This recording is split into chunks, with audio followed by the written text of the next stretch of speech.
नमस्ते बच्चों, मेरा नाम लकी आहूजा है और मैं आपको कक्षा 12 के समाजशास्त्र का अध्यापन करवा रही हूँ। तो बच्चों, कक्षा 12 के समाजशास्त्र की प्रथम पुस्तक भारतीय समाज का हम अध्ययन कर रहे हैं और हम इस पुस्तक के छठे अध्याय को पढ़ रहे थे। छठे अध्याय का नाम है सांस्कृतिक विविधता की चुनौतियाँ। पिछले भाग यानी छठे भाग में हमने इस अध्याय का जो सैद्धांतिक हिस्सा है उसे पूर्ण रूप से समझ लिया था और आज यानी सातवें भाग में हम इस अध्याय के अभ्यास प्रश्नों का पहला हिस्सा हल करने जा रहे हैं। चलिए करते हैं। प्रश्न 1, भारतीय संविधान का शिल्पकार कहा जाता है। तो भारतीय संविधान का शिल्पकार किसे कहा जाता है? विकल्प क है पंडित जवाहरलाल नेहरू को, विकल्प ख है डॉक्टर भीमराव अंबेडकर को, विकल्प ग है डॉक्टर राजेंद्र प्रसाद को, विकल्प घ है के.एम. मुंशी को। तो हमने ये पढ़ा था बच्चों कि भारतीय संविधान का शिल्पकार कहा जाता है डॉक्टर भीमराव अंबेडकर को। तो यहाँ पहले प्रश्न में विकल्प ख सही उत्तर है। चलते प्रश्न संख्या 2 पर। संविधान के किस अनुच्छेद में अल्पसंख्यकों को अपनी रुचि की शिक्षा संस्थाओं की स्थापना और प्रशासन का अधिकार दिया गया है? तो हमारे संविधान में एक अनुच्छेद में अल्पसंख्यकों को अपनी रुचि की शिक्षा संस्थाओं की स्थापना के लिए अधिकार प्रदान किया गया है। तो वो अनुच्छेद कौन सा है? अनुच्छेद 29, अनुच्छेद 30, अनुच्छेद 31 या अनुच्छेद 32। तो बच्चों याद रखना है कि वो अनुच्छेद था अनुच्छेद 30। तो विकल्प ख अनुच्छेद 30 में सही उत्तर है। प्रश्न संख्या 3 है, सांप्रदायिकता की विशेषता नहीं है। तो यहाँ 4 विशेषताएं दी हैं विकल्पों के रूप में। इनमें से क्या सांप्रदायिकता की विशेषता नहीं है? विकल्प क है यह राजनीति से सरोकार रखती है, धर्म से नहीं। विकल्प ख है धार्मिक पहचान अन्य सभी की तुलना में सर्वोपरि होती है। विकल्प ग है यह तनाव और हिंसा का पुनरावर्तन स्रोत है। विकल्प घ है यह अल्पसंख्यक जातियों के अधिकारों के संरक्षण के लिए आवश्यक होती है।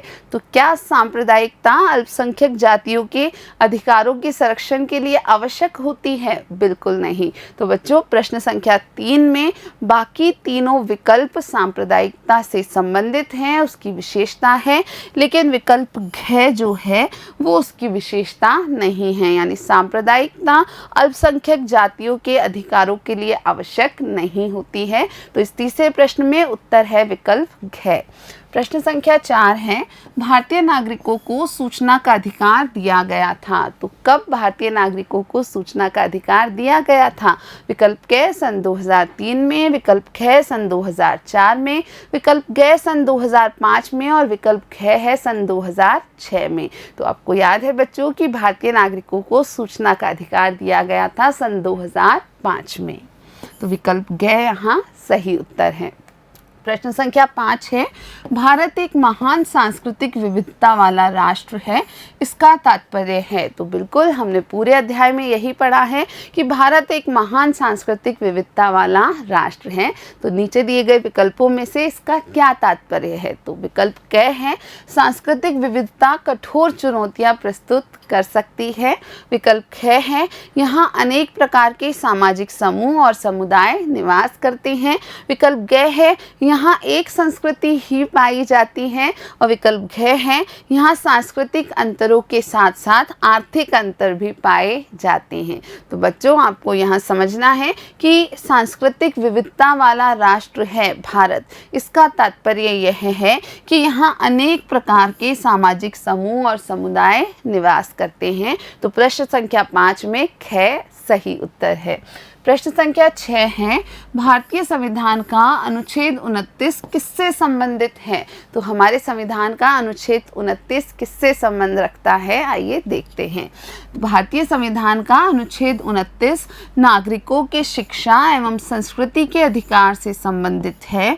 इसके तहत भारत के सभी नागरिकों को अपनी भाषा, लिपि तथा संस्कृति को बनाए रखने का अधिकार है। तो ये एक ऐसा अधिकार है जिसके जिसके द्वारा हमारे देश के सभी नागरिकों को अपनी भाषा, लिपि और संस्कृति को बनाए रखने का अधिकार दिया गया है। प्रश्न संख्या 7 है, पंथ निरपेक्षता से क्या आशय है? बिल्कुल, पंथ निरपेक्षता या धर्म निरपेक्षता हमने अपने अध्याय में अच्छे से पढ़ी थी। तो बच्चों इसका उत्तर कैसे देते हैं, आइए देखते हैं। पंथ निरपेक्षता के तहत राज्य अलग अलग धर्मों के बीच भेदभाव नहीं करता है तथा सभी धर्मों का समान रूप से सम्मान करता है। यह किसी भी धर्म के पक्ष या विरोध में नहीं होती है। तो पंथ निरपेक्षता का यही आशय है कि राज्य अलग अलग धर्मों में कोई भेदभाव नहीं रखता है, सभी धर्मों के प्रति समान आदर प्रदर्शित करता है और किसी भी धर्म के पक्ष या विरोध को प्रदर्शित नहीं करता है। प्रश्न संख्या 8 है, आत्मसातकरण की नीतियाँ क्या हैं? तो आत्मसातकरण की नीतियाँ क्या हैं, यह भी हमने अध्याय में जाना था। चलिए बच्चों उत्तर देखते हैं। आत्मसातकरण की नीतियों के तहत समूहों के बीच पाई जाने वाली सांस्कृतिक, निर्जातीय, भाषाई तथा धार्मिक विभिन्नताओं को मिटाने की कोशिश की जाती है। तो विभिन्न समूहों में जो विभिन्नताएं हैं, यानी जो सांस्कृतिक विभिन्नताएं हैं, जो निर्जातीय, भाषाई और धार्मिक विभिन्नताएं हैं, उन्हें मिटाना और एक ही में मिला लेना, यानी एक जो बहुलवादी संप्रदाय है उसी में मिला लेने की नीति ही आत्मसातकरण कहलाती है। प्रश्न संख्या 9 है, भारतीय संविधान में संघीय व्यवस्था के 2 लक्षण बताइए। उत्तर है, भारतीय संविधान में संघीय व्यवस्था के 2 प्रमुख लक्षण निम्न प्रकार से हैं। पहला, संघ और राज्यों के बीच शक्तियों का विभाजन। दूसरा, संविधान की सर्वोच्चता तथा कठोर संविधान। तो हमारे भारतीय संघ की जो संघीय व्यवस्था संविधान में लिखी गई है उसके 2 लक्षण क्या हैं? तो उसमें एक महत्वपूर्ण लक्षण है कि संघ और राज्यों के बीच शक्तियों का विभाजन किया गया है और दूसरा है संविधान की सर्वोच्चता रखी गई है और संविधान को काफ़ी कठोर बनाया गया है। प्रश्न संख्या 10 है, भारत में उदारीकरण की नीति की 2 विशेषताएं बताइए। तो भारत में उदारीकरण की नीति की क्या 2 विशेषताएं हैं, आइए देखते हैं। भारत में उदारीकरण की नीति की 2 प्रमुख विशेषताएं निम्नलिखित हैं। पहली, निजी पूंजी निवेश भारतीय और विदेशी दोनों को बढ़ावा देना और दूसरी है विभिन्न आयात शुल्कों की समाप्ति। बिल्कुल, उदारीकरण की नीति में ये 2 मुख्य बातें हैं। पहला है कि निजी पूंजी निवेश भले ही वो हमारे देश का हो यानी भारतीय हो या विदेशी हो, इसे बढ़ावा दिया गया है और उसके अतिरिक्त विभिन्न आयात शुल्कों को समाप्त किया गया है। तो बच्चों, हमारे इस छठे अध्याय के 7वें भाग को हमने यहाँ समाप्त कर लिया है और अब हम इस अध्याय का अंतिम भाग यानी 8वां भाग पढ़ेंगे और उस भाग में हम अभ्यास प्रश्नों का जो दूसरा हिस्सा है उसे हल करेंगे। तो आज के लिए इतना ही। वीडियो देखने के लिए आप सभी का बहुत बहुत धन्यवाद।